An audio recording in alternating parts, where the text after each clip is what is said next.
Hoodwinked into the Age of Insanity was produced by Shadow Effects Productions. Stainless Steel Emotions Music and Free Earth Radio Live.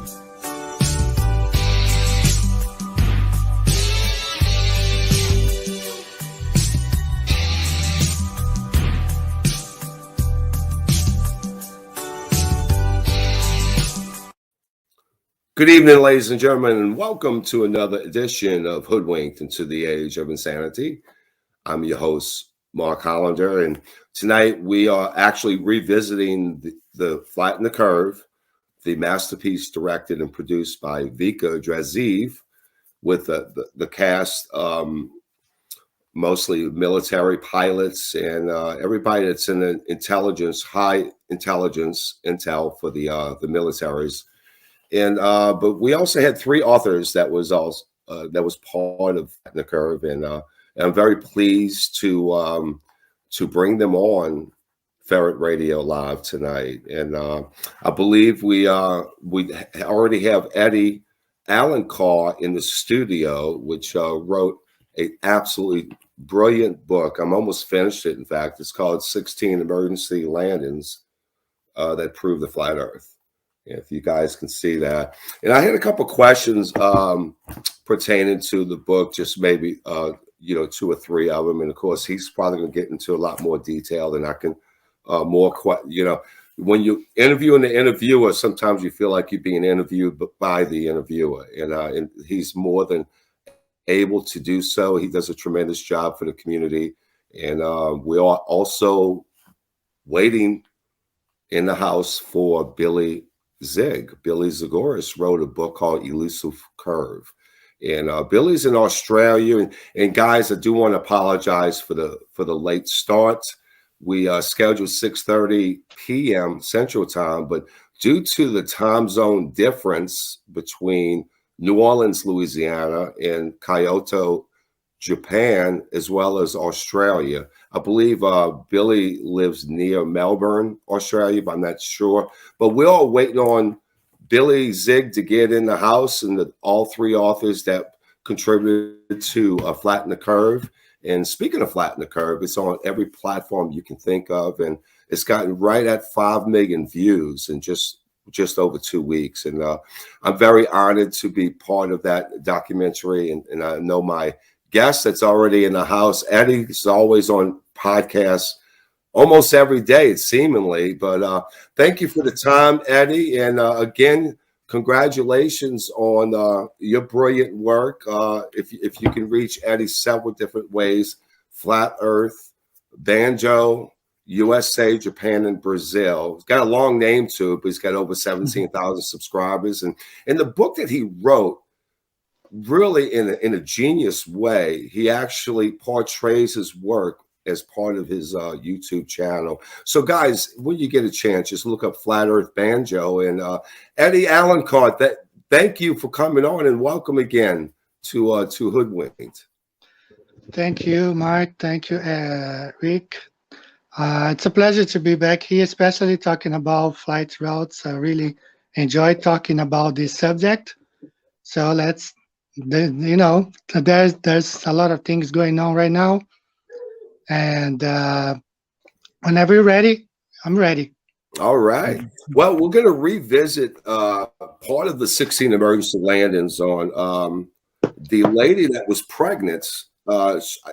She was actually going to give birth in the United States purposely, because very beneficial for a Chinese. That's kind of a trending thing that's been going on for many decades, to have dual citizenship in the United States. And she happened to be pregnant. I believe she was supposed to have been 30. Good. Billy's in the house, but we're going to finish the question, because I'm really fascinated with the fact that she was supposed to have been 30 weeks pregnant, but if you're over 32, they discourage you from flying. So to make a long story short, she gave birth on the airlines, and they had to from Taiwan to Los Angeles. But as I understand it, they had to stop in Alaska for her to be able to give birth. And if you can tell us a little bit about that, because that story went viral. I saw it on several social media outlets. In fact, it even made the mainstream news, but no one ever gave 2 cents to think about, well, why in the heck would you stop in Alaska? So tell us how many miles that would be out of the way from Taiwan to, as opposed from the Gleason map, as comparison to the Mercator, the globe map. Okay, you know, I flew U.S. and like L.A., Japan, and sometimes I even in my book I have prints from people who take pictures. Right, when you fly, there is a screen right in front of you, right, and Right. several times that screen is showing the airplane going over the ocean. Okay, several times, and I have people who send me screenshots or pictures. Say, hey, I'm on this flight here, and it's showing that I'm over the ocean, but I can see land when I look out of the window. Okay, because the flight route, especially these flights from LA, San Francisco to Asia, Japan, China, Korea, they fly according to the flat Earth map right here. Okay, it's a straight line from here to anywhere in Asia, Beijing, Japan, and that's got to go over Alaska and Russia, parts of Russia, until it reaches Asia. And the thing is, like, they don't show this to us. You know, they don't show us on the flat Earth map how the flight really goes. So they show us the globe, and they come up with the flight they call the Great Circle Routes. They say no, it is a globe, but they go over. You know, it's a circle flight. But the fact is, those flights they fly straight and level, as all airplanes do fly straight and level. There is no curvature along this flight. So the only explanation for this stop in Alaska is when you look at the flat Earth map. That's the flight route. Leaving from Taiwan to LA, he's got to fly over that region. That's why the pilot landed in Alaska, because he was flying right above. You know, Right. that's where he was flying. Right now, flying from Taiwan to Alaska, so he's actually coming over the Bering Strait, I believe, for him to land in Anchorage. Exactly. That's his Yeah. flight route. Well, another thing I wanted to take you back. I think you started realizing the inconsistencies of the flight pass. I believe I might be mistaken, but the year 2015, I think a Brazilian soccer team was flying from I believe from Chile to Sydney. I believe, is that correct? From Well, actually, that was back in 1988 when I used to work for the airline. You know, I used to work Right. for the airline in Brazil, Right. and that's a part of the documentary. So I had access on all parts of the airport. I had like free access to anywhere, you know.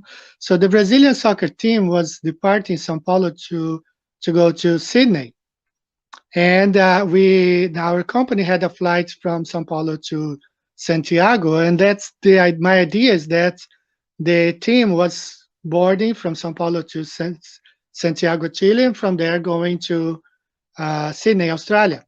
So to my surprise, the flight went to Rio, and from Rio went to Los Angeles. You know, and then I was like, how? I mean, I could not comprehend at that time why that flight went from Rio to Los Angeles to them, you know, cross the equator to the north and then cross back south to go to Sydney.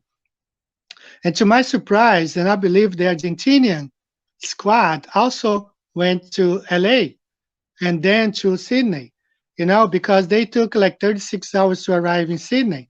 If they were flying from Buenos Aires to Sydney, according to, you know, the globe, that should take only 15 hours the most, or 17. But they took like 36 hours to arrive in Sydney, Australia. So, but I had no flat Earth map back in 1988. I had no idea what's going on. I just, you know, had this question in my mind. So, I could not understand was only back now in 2015-16 when I came across the flat Earth map that I was able to understand the flights from Rio to Los Angeles to Sydney, because Australia is on the other side of the pond, the other side of the flat Earth from Brazil. Right.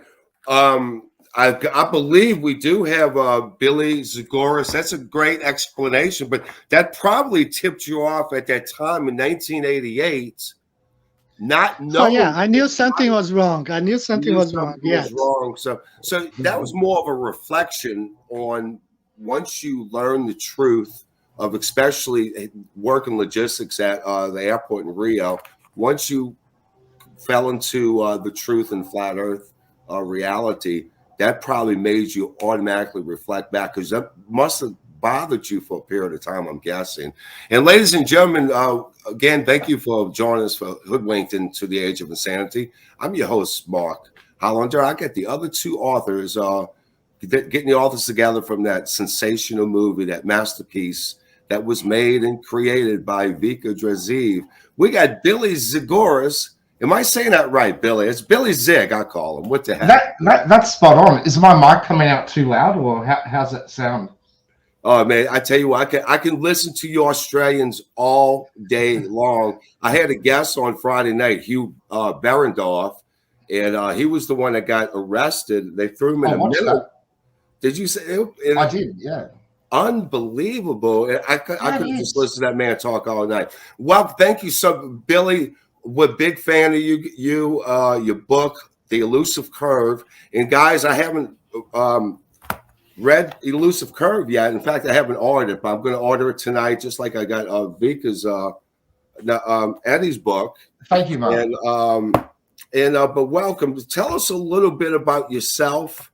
And I'm going to switch on the questions about what brought you to the truth. Was it flat Earth? Was it the moon hoax? And what prompted you to write your book? Well, it's been that's a fairly that's a really good question, because everyone's got their own unique story. How's my mic sound? I can hear a bit of feedback on my end. Does it sound okay on your end? You sound perfect. Okay, cool. I'm hoping that the feedback's not coming from here. No, I think it's just myself. Anyway, to answer that question, that's that 5G ring in your ears, buddy. It possibly is. They probably just ramped it up a little bit on our side.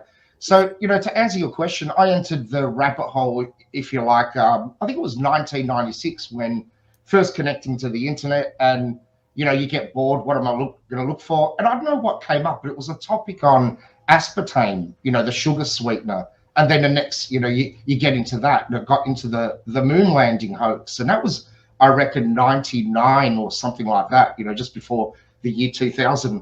And that intrigued me. But there wasn't enough information. And back then we had dial-up internet. So it was very hard to even, to tune in and try and find, different sites. YouTube wasn't around, obviously.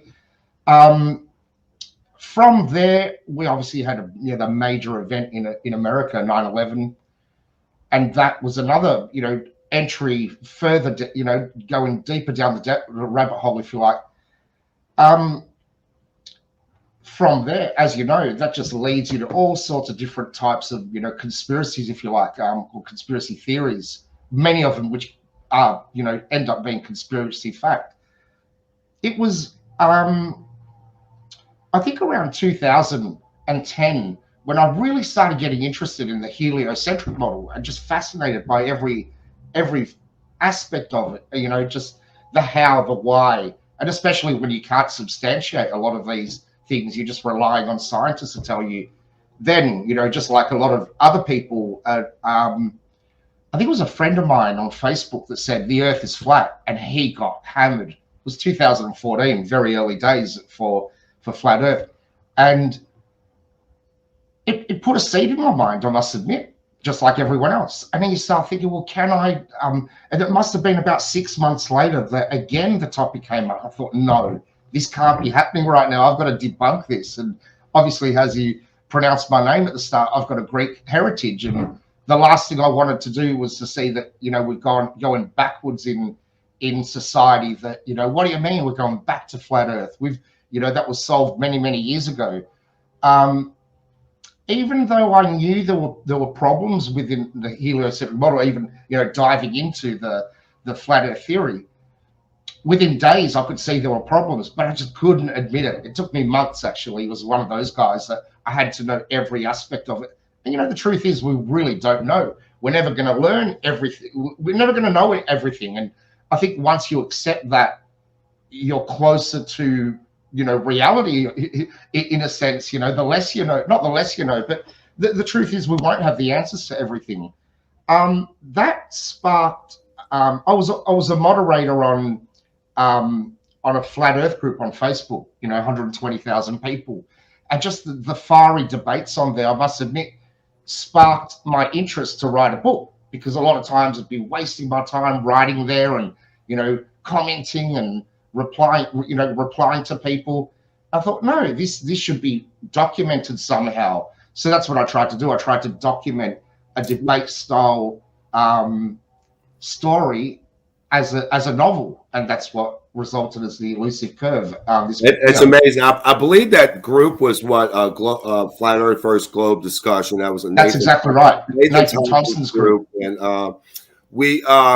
but that's we're going to get into the Elusive Curve. Just what prompted you was actually social media, Facebook. How did that group in particular, you know, was it called Globe Earth versus Flat Earth, or Flat Earth versus Globe? Flat Earth versus Globe discussion group, I think. Yeah, in that order, I think it was. Yeah, Flat Earth versus Globe discussion group, which was a very feisty group, and it started when I entered that group. I think there was like 4,000 people. Right. Ended up when it got shut down. Right, and who shut it down? That's what a lot of us would like to know. Facebook shut that down. Yeah, Facebook, and it was you know, coincidentally it was just before, you know, COVID hit. So that, they obviously didn't want a couple of 100,000 people talking about the topic. Right. Yeah. It was that was a good group, I must admit. Feisty, very feisty. But you know, there were a number of moderators that kept it, you know, under control. And if you were trolling the group, you were out of there, basically. You know. Right. Well, I mean, you had to have it's almost a full-time job for a dozen people to be able to try to manage 125,000 members. But absolutely, and I'd say there was more than 125,000, because at the end we're adding 1,000 people a day sometimes. Right. That ticker wasn't even moving. So now it's part of the dust in the wind. You know what I mean? It's not there anymore. Exactly. My question, Billy, you do know Eddie is with us, Eddie Allen Carr. Hi, and, Eddie. Eddie, I do have a question, and you guys know each other very well. And I don't think we've spoken before, but you were one of the guys that, you know, tipped me over the edge. Like, hang on, how can that flight? Why are they going there? What's going on? And it didn't make sense. And as you just said, I think you made a very important point, a brilliant point before, was until we saw the Gleason map, it didn't make sense. And where was this map all these years? Why didn't they show us this at school? It should have been something that we were at least aware of. Hey, people thought the Earth was flat, and this is a map they thought, and we would have debunked it back then. Well, you know what? They actually show all that to us in Truth in Plain Sight, the United Nations map, the GSPS maps, Geological Survey, the ones that actually make maps. Maritime Organization. Maritime. The pilots, the navigation systems is based on the actual old Gleason map from 1892. Is that correct? The World Air Map? I believe so. What they call it. Yeah. Hey, Billy. How are you, Billy? Your book is next on my list. I finished reading Mark's book. I'm reading this one now, The Super Gospels. It's a collection of apocryphal books. And your book is next on my list, okay? Excellent. Thank you, Eddie. Thank you. And likewise, I haven't purchased your book yet, but I will, because I want to build up a library of... you can download. There is a free PDF. You know, you can download for free. Just go to my... Likewise, reach out to me and I can send you a copy of the book for free as well in PDF if you prefer. All right. Now, the thing about the Gleason's map, this map was actually available in libraries in the US in 1957, just before NASA was created. Right. They collected all these flat Earth maps. You know, they removed from libraries. Wow. So, you And know, stuff. luckily somebody found one at the Boston Public Library and Okay. made it public again. You know, they hid it from us, you know, because if I had this map back in 1988, I would have figured things out back then. You know, Yeah, I didn't have this map, you know? Yeah, I but you see. know something, Addie, you might not have been working logistics at the airport for very long, revealing that because it's such a powerful tool, and it goes against everything that we've been indoctrinated with as you know, starting as children, kindergarten students, 4 or 5 years Yeah. old, and but there's I think God put us together for a reason. Very nondescript people making a movie that has really the magnitude of Flatten the Curve is beyond words, guys. And it's the only flat earth documentary ever made that the globe think tanks, they can't debunk it. And to me, I'm proud to be part of that. And obviously, Likewise. hopefully we can get a sequel going that would actually just top it. It's hard to top that, but we got to That would keep be it great. going. And I think we have That- we have That's a we great have idea. the brain power, the manpower to continue our trek to really manifest and change around the world. All right, my question, I'm gonna ask Eddie that question about Qantas flight QF64, and Billy, you're gonna find this fascinating. Actually, it's a flight when you the flight's going to the jet streams. I think this flight went from Johannesburg, South Africa to Perth, Australia. But a Right. plane at an airspeed of 500 mile per hour, give and take a few more. And then a jet stream with the capacity, average jet stream winds about 250 miles an hour. So is it plausible for an aircraft to actually be traveling 750 miles an hour through the jet stream? And would you not be getting to your destinations way too quick? I'm sure the passengers would like that, but that Absolutely, in itself you is do. an explanation. You do, because that's funny that you start piecing together previous life experience that you've had in your life. So I've been from Melbourne or flown from Melbourne to Perth, and it's quicker coming back because of the winds. You got jet streams, and I remember the pilot even saying that. But I didn't get it. I didn't think, hang on, the Earth is spinning. We should be doing this, and I didn't process it. It was just like, okay, the winds are helping us, but you're right. Yes, planes can gather. Can any plane do it? I don't know. I think I've heard Jaron talk about the topic, and he suspects that it's only certain planes that are built to withstand that sort of that speed and the friction and whatever else maybe Right, and I think Eddie's probably the most qualified of most people that we would ever meet to answer that questions. Are you talking about 747s and 737s, Eddie? What type of aircraft actually take advantage of the jet stream? Well, the thing is, like, they may look similar, just like when I went to Brazil. You know, the Toyota Hilux, the car, Toyota Hilux. They're all similar, but when you go to Brazil, you'll find some of them, they are reinforced. They are bulletproof because there are a lot of crimes going on in Brazil. So the same thing go with those jets, the jumbos, the 747s. They have ones that are made specific for those routes. Yeah. You don't get the plane that flies Rio to New York and fly Santiago to Sydney. They are not the same plane. You believe it? They are different planes. Most of the time they have extra range capacity, meaning they have extra fuel tanks. They are built different. They might look alike, but they are built differently. Yeah. Right. Yeah, that's a good example actually with the Hilux. Yeah. Yeah. And I remember reading a book, Richard Branson's book, Losing My Virginity. Have you guys read that book? But he talks about, do you remember when he did he went in a balloon and he went around or he crossed the Atlantic in a balloon, or did he go around the world? I can't remember which one it was. But they specifically talk about in that book where he pretty much, excuse the French, he shit himself when the balloon got sucked into the jet stream, and he said they specifically did that to gain extra speed. So I was holding a ball here. It was one of these. Watch. And you can flatten it, one of those stress balls. Well, isn't it great? Just grab that ball and squash it up, you know. Love it, Billy. That's funny. My sister bought that. And you know what people do now that you know, I'm a flat earther, they bring me globes. You know, I've got a globe over here, which I really want to show you guys, because you start to question when, hang on, I'll just now check out this globe here, which is a very old-fashioned globe. Have you guys looked into Tartaria? Yeah, I have. This shows Tartaria and all these unique places.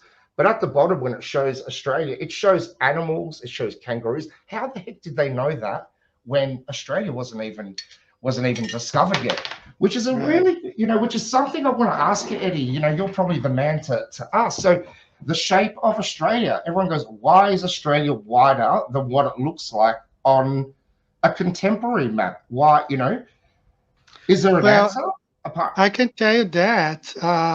You see, on the flat Earth map, you can't go anything past 75 degrees, you know? Okay. We have the Antarctica Treaty at the 60 degrees, but actually we can see up to 75 degrees only. So to wrap around the ball, you need 90 degrees from the equator down. So they stretched it down, you know, to make that 90 degrees from the equator down to the bottom of the ball Earth. That's why Australia is stretched down, you know, but the coordinates are still the same. But if you stretch it down, I've done that on Photoshop. I superimpose one on top of the other and you stretch down, it fits perfectly, because you need the 90 degrees to close the ball under. So they stretch it down. They stretch it all, even Brazil, you know, South America. And I've been thinking, like, okay, this map that I just showed, you know, it's got Australia on here. It shows Australia as we currently present, you know, we're showing Australia, you know, at our schools.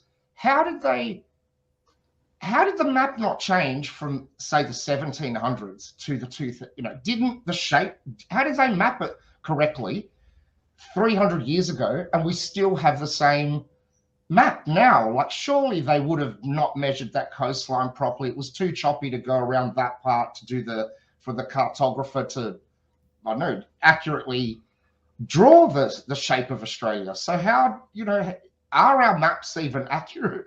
Like, I believe that's the projection they want us to have. They will never change. If you go back to the movies in 1901, they were opening the movies, the perfect globe, just like the one that we see today. Yeah. And that was in 1901, you know, like, it's just like there's no change. So that's the one that they want us to have in our mind. They will never change. They will never change. They'll never change. Yeah, also, Eddie, to elaborate on what Eddie's suggesting, and I agree 100%. If you think about it, a normal aircraft, you know, whether it's an Airbus 300 or whatnot, just all aircraft, the navigation systems is still the Gleason map. Everything's flat. From point A to point B is a straight line. It never gives. Now, they tell you, if you question them, that the curvature's already settled in with their pre-programmed flight. That's all I'm getting. Exactly. That's the general response. Yeah. But Eddie, I had a question for you concerning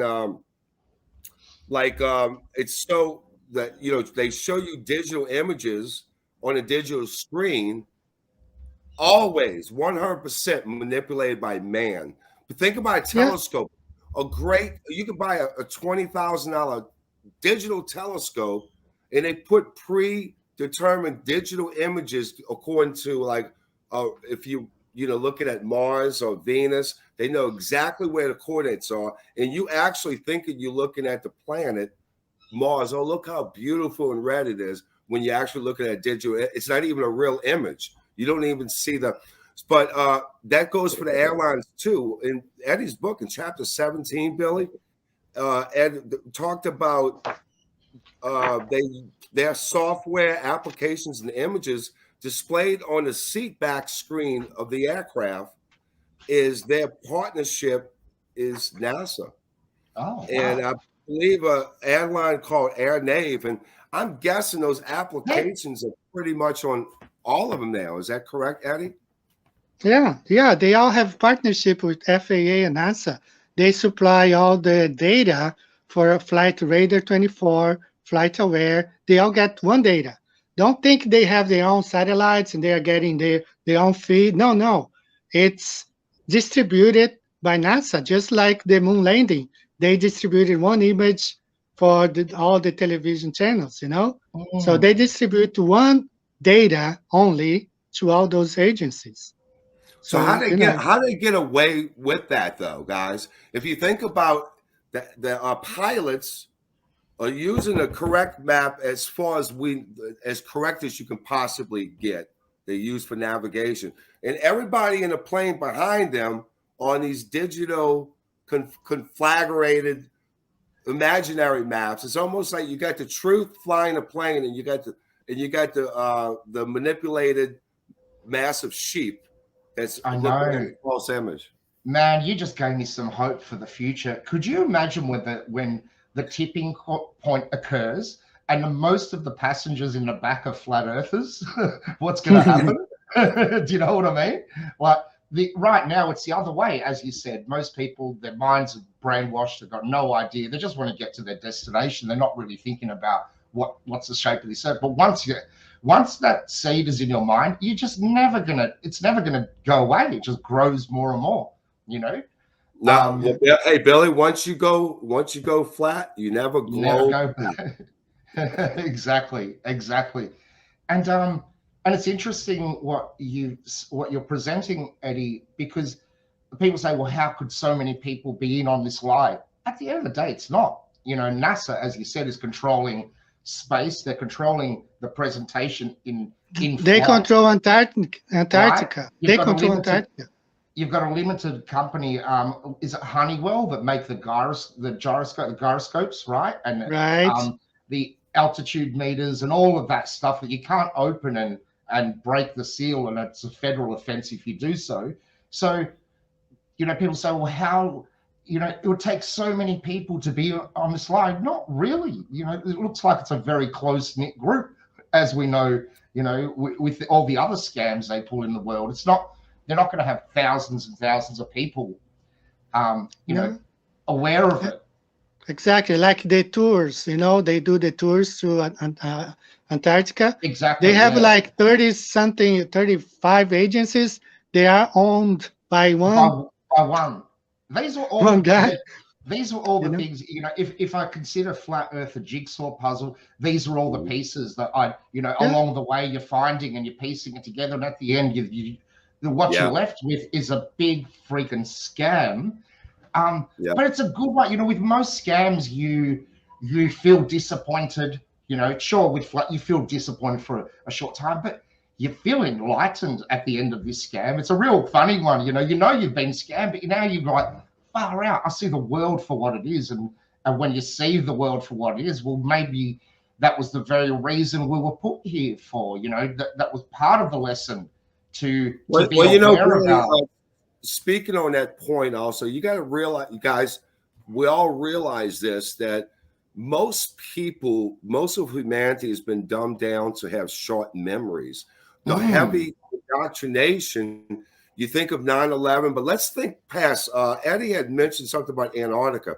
Did you guys, I'm sure you're aware of this, is that the Encyclopedia Britannica, as well as the world encyclopedias, up until 1958, the year that NASA was formed, they actually told you that the firmament was only 13,000 feet past the ice wall in Antarctica.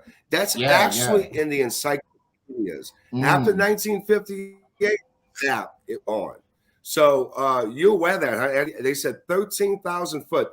Now, Admiral Byrd's, his fighter planes actually crashed into that firmament and disintegrated. I heard that story, You know, it wasn't no UFO, all that hollow earth and UFOs and this, all that stuff that these people lie so much.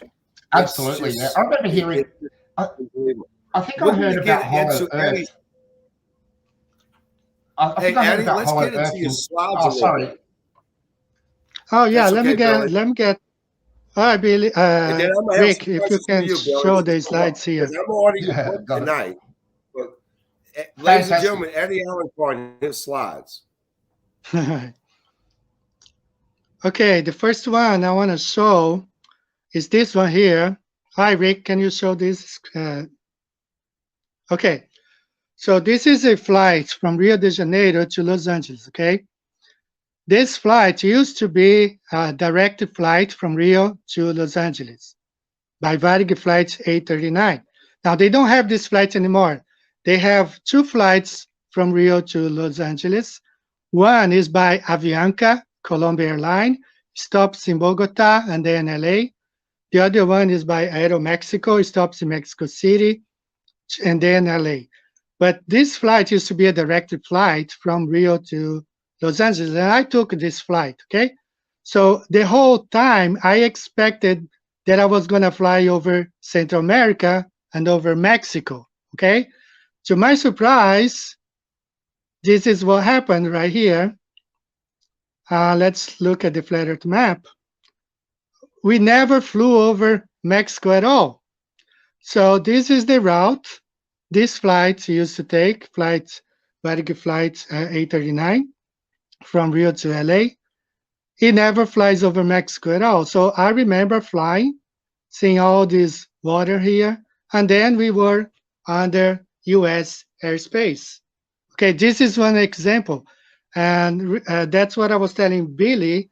They stretched this down and to make it the 90 degrees. So that's why, you know, Brazil looks very different.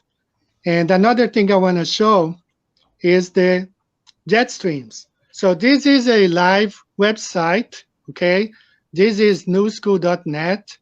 They used to have here a azimuthal projection, the flat Earth map, just like they did in 1957, like they did in 1958. They removed the dome from Encyclopedia Britannica. They removed the flat Earth projection from here, but we can still see here the jet streams. And you can see this one right now live, 284 kilometers, coming from Australia towards South America. So there is no friction on the airplane when they fly along with the jet stream, because they're not flying against the jet stream, they're flying with the jet stream. There's no friction at all. And just like Mike was telling me, like this flight here, look at this one here, Mike, going from North America to Europe. The speed of this wind right now is 321 kilometers, almost 200,000 miles. So Wow. imagine a flight here from Miami to London, okay? 500 miles, you add another 200 miles on top of that, you have a flight 700 miles flying from Miami to London. Right. So all this is happening as we speak right now, okay? And if you change this thing here, the hectopascal, the pressure, you're gonna see the winds going to the other direction from right here. You see here, going from South America towards Australia. So that's the flight back. It's a little bit slower, okay? But that's why the flight back, and as like Billy was saying, the flight from the east coast of Australia to the west is lower than going from Perth to the east coast. And you changed that by adjusting the pressure, did you? Yeah, you change here. See the altitude, you go. So sorry to interrupt you. You're basically saying during that particular flight, the pressure was different, and therefore, how do they know where the jet streams are all the time? How, because it doesn't look consistent, obviously, because of pressure gradients. Okay, they have a map. The pilots, they have a map. They know when to get in them on them. They know when to get out of them. They do have this. The electronics in the airplane, they know when to get on the jet stream or the trade winds. They know when to get off. Yeah, and Eddie, they use meteorological. They have the meteorological reports, the conditions while they're flying. So any meteorologists and would and that's promote why, it. Mark, sometimes these flights from Sydney to South America, they are canceled because the winds are not helping. So Right. sometimes they cancel the flights, you know, Oh, and right. then you have to fly to LA and make all those non-stop, stops along the way. Yeah, wow, Right. that makes Now, so much sense. before we get into the screen two, let's say hi to Flat Fact. Thank you for joining us. Falcon Guy, we love you guys. Biblical Theology, Fisherman in a Box. Barbara Losey, she's that's a familiar name. And welcome, guys. Thank you for joining us. Deep Hose, Real Truth Seekers, Gary Towner. Thank you guys for joining us. Tell your friends about us. We got a fascinating discussion. And Flat Fact, thank you guys for joining us. Okay, Eddie, continue, and then I'm gonna have a couple hard questions for Billy, only because I'm more familiar with your book than I am with Billy's book. Just to be Okay, fair. just one. Let's talk one more flight here. This is a flight from San Francisco to Bangalore in India. It happened, I think, last year or the year before, 2020. I don't remember. So you see those globe throws. They say, oh, you place a string, a piece of string. That's the shortest distance. So this is from the website Great Circle Map. So they trace the route for us, you know. So this flight left San Francisco towards Bangalore. It was a flight where all the women, the pilots were women, okay? But there is a problem. When the company released the flight route, it turned out they displayed the flight route on the flat Earth map, okay? So that's the true flight route of this flight. It never went according to their Great Circle route, which should have gone through here. You can see how the flight went on the flat Earth map. So I don't know if it was a mistake or they gave us as a hint, but this is what I just superimposed on this greater flat Earth map. But this is the route of this flight, San Francisco to Bengaluru, India. And It is that the makes path perfect sense. is Yeah, that go the ahead, path Billy. sorry, Eddie, to interrupt you, but is that the path they showed on screen? Yeah, they did. They did. They displayed this thing here with the women next to them. Those are the women pilots, San Francisco to Bengaluru, and they displayed this flight route right here. Okay. Wow. I don't know if it was a mistake, but I mean, then you look at the what they call the Great Circle route has nothing like it. Nothing like it. It doesn't make So any sense. Yeah. it doesn't make any sense. Okay. So they gave this one, as a freebie to us, like, yeah. Wow. And Hi, look Mike. and You look, got, and look how sweet they look, guys. They all have face diapers on. My goodness. yeah, yeah. All right. All right, go ahead, Mike. You can ask Billy. Thanks, Thank you Billy. so much, Eddie. Eddie is amazing. I tell you what, if I was navigating, whether it's the air or the seas, I'd want him to be in my foxhole with me. Unbelievable. His book is unbelievable. Billy, we're going to order your book. In fact, how can we get your book? And then I'm going to ask you a couple questions before we end the show. Yeah, sure. You can order it. There's a website called elusivecurve.com, or if you Google it, you can go to Amazon and purchase a copy there. Or if you don't want a free copy via PDF, feel free to reach out to me via email, billyzig@gmail. And I had it on a couple of other stores, but I found, Amazon is like the fastest delivery, and I like the quality of the way they print their books as well. I just don't like the owner, but I like the quality. I know, exactly. Yeah, and they've got, Jeff now Bezos. they've got an operation in Australia now, so it makes it far, a lot quicker to get our books. It used to take 2 to 3 weeks before they set up their own print shop here. So, yeah. Well, listen, my question to you, Billy, is not going to be difficult. When I wrote my book, I was a NASA fanboy, just like Eddie was.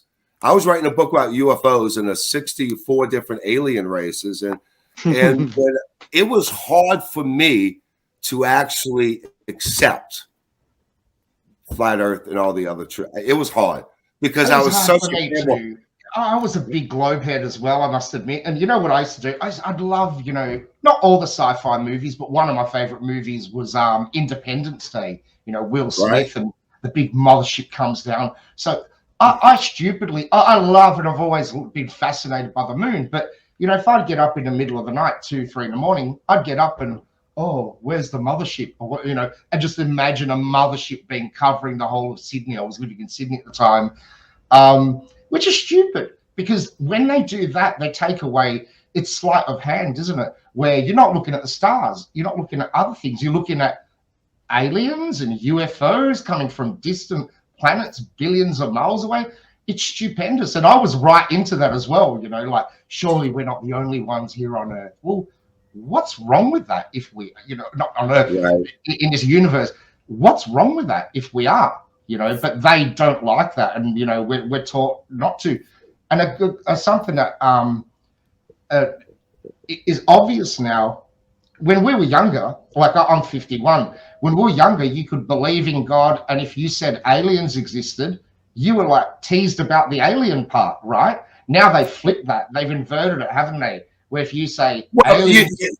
They've flipped the script on everything, you know what I mean? As far as my coming out party was the biblical giants of the past, the renowned when they built interstate highways, railroad tracks, they were uncovering complete skeletons of giant human beings. Now in Albany, New York, they're 19 feet tall, and they documents.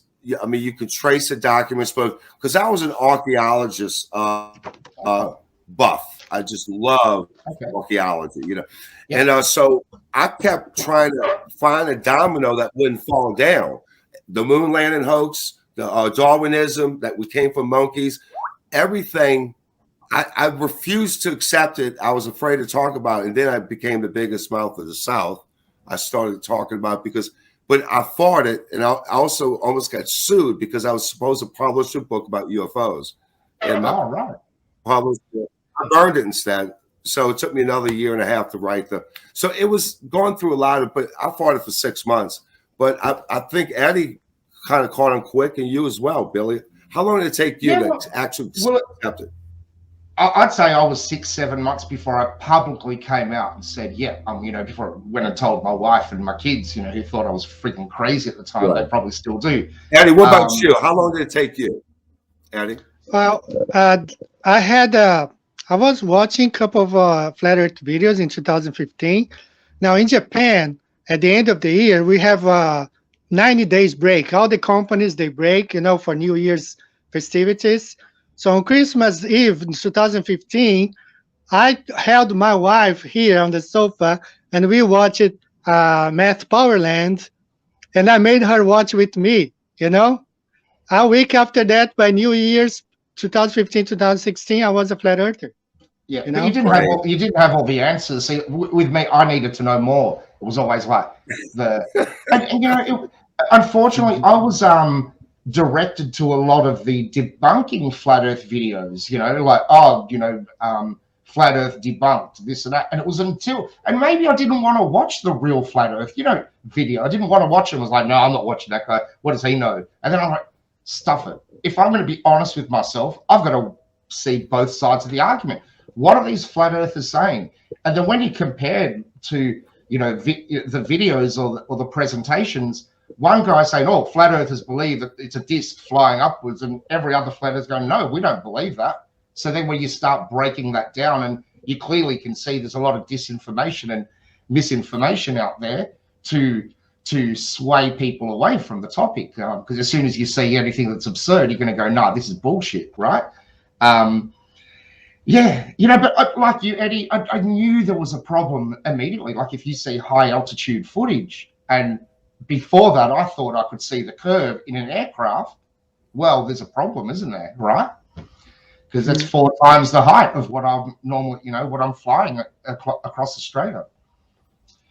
Yeah, exactly. Fascinating. It's fascinating, and I think David Weiss says it that there's never a boring day once you're a flat earther, because there's always something new to learn. There's always, a new topic, even if it's not flat earth related. We've, gone diversified, and it's like a tributary just goes in from there, and Tartaria, and you're looking at evolution. You know, who would think that would be questioning evolution in this day and age? And Darwinism, a lot of people think that's settled science, which is, as we know, again, BS. Hey, Billy, going back to what you said about like memes are so powerful today. And Eddie, I know you've experienced this as well, but this is probably what you're referring to is if you guys can see that.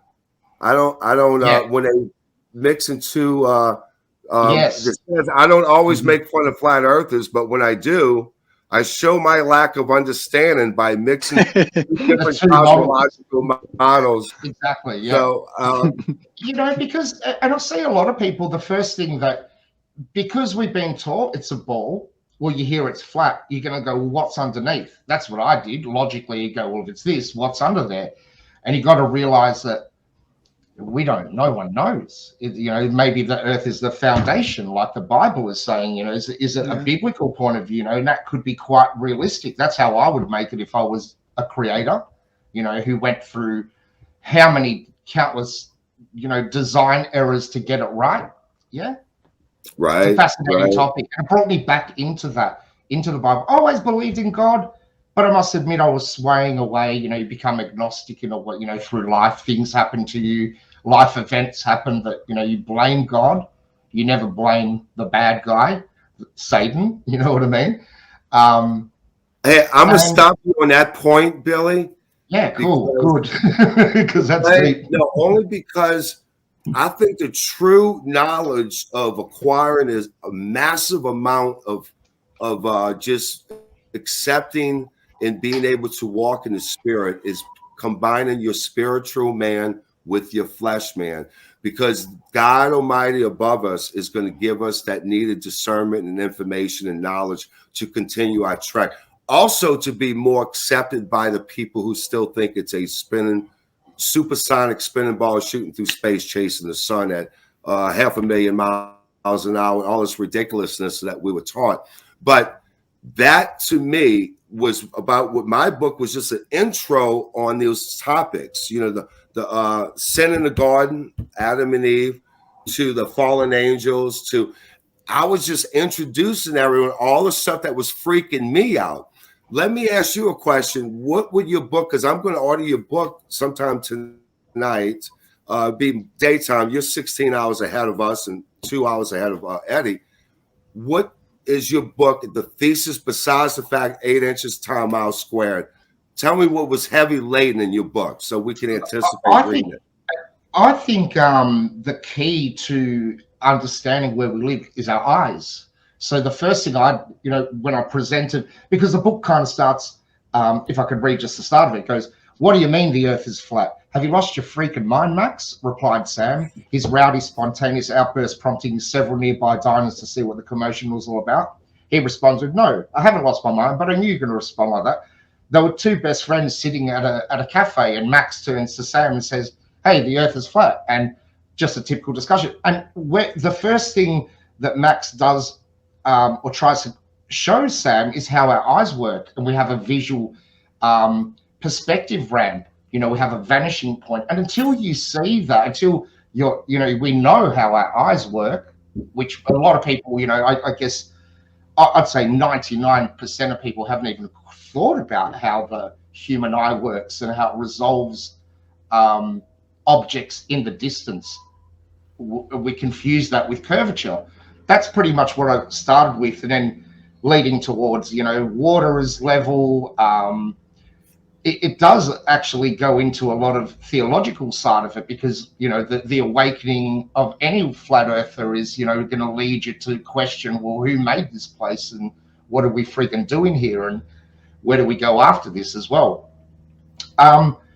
But yeah, but primarily what the book is about is Max then thinks, like anyone, is there more land on Earth? And, you know, you think it'd be a very risky plan to go and, you know, get a ship or a plane and, you know, board it with people and passengers, or Eddie with his, you know, expert map knowledge. Who would go? No one would go, because it's a risky flight. But what Max does is he purchases he's a millionaire in the book, by the way. He purchases a high altitude pseudo satellite Do you know what they are? Or they're those big planes with the solar panels, and they can pretty much stay aloft for months on end. So he gets one of them, and he gets one of them, sends it out past Antarctica to find and you know, to find more land, basically. And I won't, you know, spoil the end of the book or anything, but it's his journey trying to convince his friends that he hasn't lost his mind, whilst he also plans on this mission to discover more land on Earth that he hopes to follow up, and, you know, with a manned expedition, if you like. Right. And I wanted to actually ask that question only because I kind of wanted to get what was heavily laden with Eddie's, obviously, with Flight Pass and everything. But I think back when we all wrote our books, obviously you're always trying to wake up every day and acquire even more knowledge. And I think when it does bring you back to God in the spirit, that the biblical cosmology lines right up with the truth. Absolutely. You know, of our common senses that God gave us, our intuition, you know, everything, that all the gifts that we've gotten, that we've received, we've actually amplified that once you got out of the matrix. And now it's our job to be leaders of men, not configuratively. I'm talking about as just a statue for Jesus Christ, just walking in his light. Because when it comes, bring you back to your creator, that there's no question in my mind when you find the truth. I see atheists. I had a guy that was an atheist on Friday night from Australia, and he's now he's a preacher, you know, once he found the truth. And but it says words without knowing. I do know that you guys, I know it's brought, he's a trooper for Jesus Christ. And I encourage everybody. I said, you know, it's not religion. It's a spirit, man, your spirituality. Because with the indoctrination that we were taught with, divorce your spirit conscious from truth and your creator. Flat earth and stuff like that has reconnected with your spirit conscious, and it should make your walk a little bit easier, better. And you're not going to fear anything, because fear comes from the enemy. It doesn't come from God, you know. Anyway, last words, guys. I first and foremost wanted to thank both of you guys. Thank you for coming on. And, you know, it's such a blessing to meet. I know Eddie pretty well, Billy. Tremendous blessing for you to come on. We are the three authors that was in the greatest Flatten the Curve. That was awesome. Flat Earth documentary ever. And I'm going to tell you right now, if we can get a sequel, it's going to be game over. It's almost game over now. I reckon that's a great idea. And I mentioned to Vicar, he could, you know, flatten the curve, you know, flatten, and he could branch it off into so many different topics at the end of the day. And it was fantastic. And I love the way, you know, my voice came out a bit funny, but it was my fault, you know, the way it was recorded and the way I set the file. But given, you know, it wasn't A-grade quality, let's admit, but the next one's going to be A-grade, and it's going to get better and better, isn't it? The more progression, the more we progress. But yeah, it was fantastic. I thought it was brilliant. You know, to hear experts talking the way they did was just like unreal. Yeah. And if one needs to get in touch with Billy Zig, how does one get in touch with Billy? You can reach out to me via email, billyzig@gmail.com. I've got a YouTube channel, Billy Zig. If you YouTube that, you'll find information there. Facebook, Twitter, all that normal sort of stuff. And the website, elusivecurve.com, is the main site. I do offer a lot of information on there as well on Flat Earth if you want to access different information. But yeah, thank you for having me, Mark, and nice to meet you, Eddie, as well. Thank you for coming on. And Eddie, Mark, and hopefully, I think all three of us are in agreement that to connect that spirit, we got the military involved, the military pilots, navigation, submariners, everything, convincing evidence, but it does draw you closer to getting that spiritual manifest combined with the evidence. I think. Yes, Mark, this is a spiritual war, Mark. This is a spiritual war, you know. And I want to add something really important, okay? Please bear with me. I said that at the Vicar show. You know how the devil, Satan, counterfeits God's creation, God's things, right? So remember when Moses went to Pharaoh and he threw the rod on the ground, Right. the rod turned into a snake, To a and snake. the magicians from the Pharaoh, they were able to replicate, to do the same, right? Right. So pay attention. They are planning a flight from Buenos Aires to Perth. They're probably going to use a drone flying alongside the Antarctic and claim that's a real flight, just like they fake missiles. They paint like United Airlines and throw into buildings, and they claim it's an airplane. So they're gonna fake this. They're gonna pull this off. Okay. So I'm telling you beforehand. April 22nd, they are planning a flight from Buenos Aires to Perth over Antarctica, which is impossible because Earth is not a ball. But they will pull it off. You know, the media, everything, they're gonna say, "Oh, they did it," but it's not possible because Earth is not a ball. So they're probably gonna fly a drone. They're gonna try to do it with artificiality. You know what I mean? Of course, just like they faked the moon landing, the rovers on Mars, they will pull this off. And you know, they say, "See, flat Earth says it's possible," but I'm telling you, before it happens, they are planning for April 22nd. Eddie, I'm going to tell you right now, we need new conspiracy theories because all my old ones came true. So we need new ones. You're right. But even if they do that, Eddie, thank you for coming on. I absolutely love your book. In fact, one of my best friends wants to read it, and I only got about 10 pages left. And Billy Zig, I'm ordering your book tonight, The Elusive Curve. Guys, please order these guys' books. 16 Emergency Landings, Proven Flat Earth by Eddie Earhart. Awesome. Brilliant, beautiful book, and it just is so absolutely pounded the pavement with this book, and I just love it. And also The Elusive Curve. I don't have a clue. I haven't read one page yet, but I'm ordering tonight. And guys, please. Me too. It's the next book on my list. Excellent. Thank you, gentlemen. And I'll do the same with your books as well, please. Yeah, I got Flat Truth, and I just to intro the chronology of things that people need to uncover, because the more things I uncovered, the more dominoes fell, and I was trying to find that domino that wouldn't fall, but guess what? They kept falling. They kept falling. They never did stop. You know. Thank you guys for coming on. Much love to both of you guys. Eddie, I'll be seeing you soon. Bye-bye, Billy. And bye, Eddie. Nice meeting you. See you, Mark. Likewise. Billy Zig, God bless you. Stay safe, buddy, in Australia. Everybody pray for Australia. Thanks for joining me. My name is Mark Hollander. You just listened to another edition of Hoodwinked into the Age of Insanity. Thank you for joining me. Good night.